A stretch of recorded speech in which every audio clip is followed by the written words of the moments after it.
It's Thursday, April the 18th. Yes, we it had is. an interesting day yesterday. We really did. And without revealing, obviously we wouldn't reveal with who, but it was a very interesting and important group that we have worked with, that we enjoy working with so much. And the discussion that we had helped frame up an interesting question that we're asked a lot, and that is, whether I'm in an IRA or whether I'm in a taxable account, an after-tax account, could be corporate, could be individual, and if I have a stock that has a gain in it, when should we consider selling the gain? And in this particular example, a substantial gain. Right.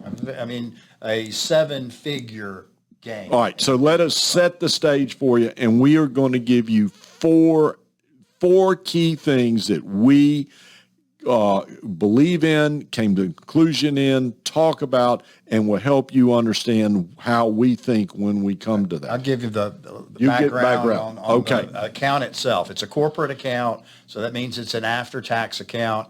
It has probably 15 to 20 different holdings. Two of those holdings they're off the charts as far as rate of return over the last 3 or 4 years. One in particular is the seven-figure gain in that particular stock.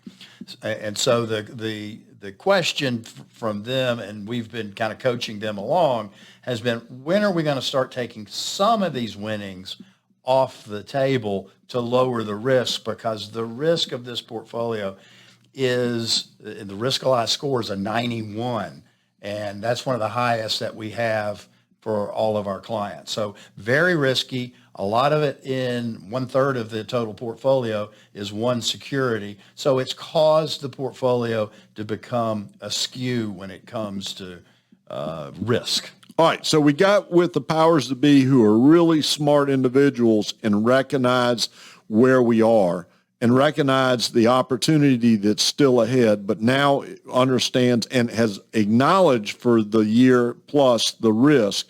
But it's gotten to the place where we needed to fish and cut bait at some level.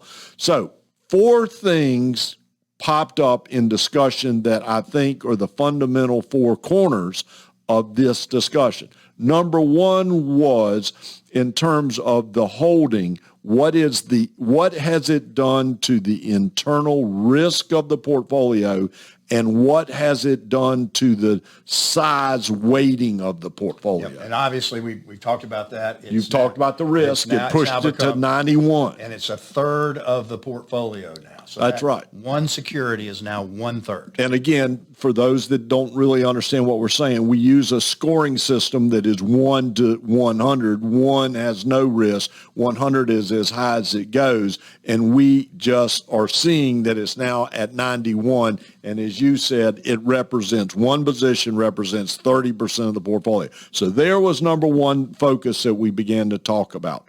Number 2 focus that we began to talk about was, how much gain are you willing to lose, or how much more do you want to have? Where's the number? Where's your comfort or discomfort level on losing? Because the chances are you're going to see that security come down at some point, whether it's 4 days or 4 years, a drastic amount. So where is enough? There is an old adage that fat hogs get ultimately slaughtered. So it had gotten to the place where that you got to ask, how much is enough? Now, what's different in what is important in this number 2 question is, this group's answer is going to be different than your answer. That's correct. And this group's answer might not be your answer, or your answer might be sooner than this group's answer. But that is the question you have to go through to think about it. Number 3, okay, we do this. Now we have a bucket of money. What are we going to do with it? Yep. So when we sell it, where is it going to go? Where's it going to go? Do you want to park it for a while? Do you want to buy another tech-oriented security, which would just be jumping from the fire to the frying pan, or do you want to park it in something like a 6-month treasury bill? Right. Now, what has made that decision most interesting, and if you listen to our show recently or go listen to today's video, is the 10-year and the 2-year rate in the 5% zone area of return makes it a interesting place of parking money to see what goes on. Especially in this volatile market. That's correct. So you're parking it and you're guaranteed a 5% or higher rate of return. It becomes very enticing to say, let's just park it for 3 months. All right. So the fourth then question comes. Okay, it's an after-tax account, or a corporate account, but it's not an IRA. I got to pay taxes on it, and this is going to be capital gains taxes I got to pay. And depending on what you're going to harvest, you got to pay taxes. So are you okay with it? Do you have the money to pay taxes? Will it have to come out of the proceeds? What are we going to do? Make you choke? That's right. Where does it make you choke? So 4 questions in a very important discussion was discussed: the realization of risk and the realization of weighting to the portfolio. The question of then, how much is enough?